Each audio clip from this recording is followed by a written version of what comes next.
Namaste, my name is Dr. Anup, and you're watching this video because you have taken the quiz and you've determined that your dosha or your constitution is a Vata constitution. What does this mean? So this video is explaining to you what this constitution means and how it translates to what you experience in your body, in your mind, and in your life. All right, so let's get into it. The Vata dosha is made up of the space and air element. In terms of element in all of these doshas, these are meant to be like metaphors for phenomena we can observe in nature and how we can relate that to our own nature. So, for example, the space element or the space around us is clear. We can look through space and look at the object on the other side. So I can look across and I can see a wall. And so I'm looking through space. So space is clear. Space is light, no weight. I'm just moving through space. There is nothing that I can touch or move. Space is subtle as a result. And space is soft. There's no roughness in space. And it is immeasurable. As we know, it is infinite. Then there is the air element, which is mobile.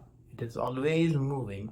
If you pay attention, you'll see little dust mites floating across your space, and that's moving because of the air element in it. Just like that, it is said that the air element moves things in our body that can be, in the modern sense, nerve impulses, neuromuscular movements, or subtle movements that are happening in and out of the cells. And so these are also related to the air element. Then air is dry and it can be drying. And so if you're out on a very windy day, you might feel your face or your lips get dried out by the end of the day. That is the drying effect of the air element, and often Vata people have dryness in their system. And then there is a lightness. Air is light, right? I'm basically lifting air and there is no weight to it. Or if you fill a balloon with air, the weight barely changes, right? And so air is light. And air is cold, like on a hot day, a breeze cools you down. And so air has a cooling effect, as said. And then air is rough. Now, an example of this is, say, the Grand Canyon. When air is moving, is what is eroding those rocks and making them into the rough carvings that they are.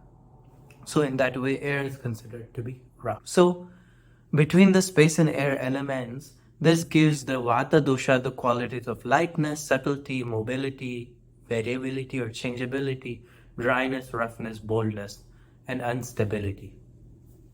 We can take this list of words, but what does it mean to our personality or our physical and personal experience? Let's get into that a little bit.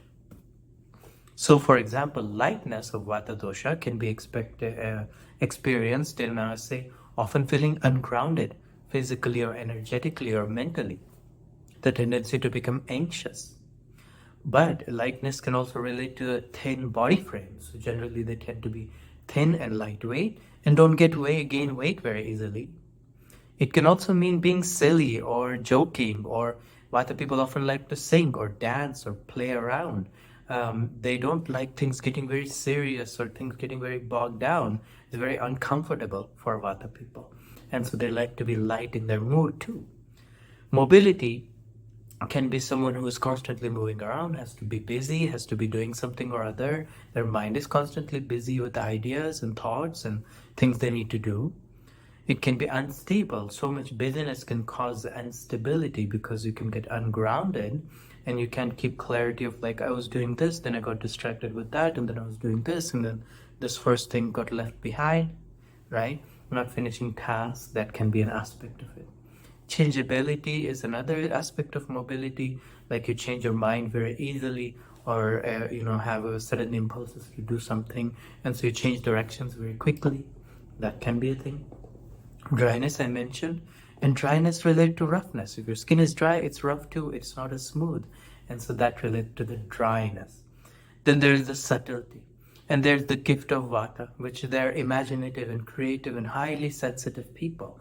And so being a highly sensitive person, it can lead to anxiety, but being a highly sensitive person can also lead to intuition. Being highly imaginative person can lead to fearful thoughts and nightmares, but highly imaginative person can also lead to creativity and generativity. And so Vata has to move between these balancing factors in order to be more creative and generative and imaginative and playful and joyful by becoming grounded in who they are. And so this is the key for Vata dosha.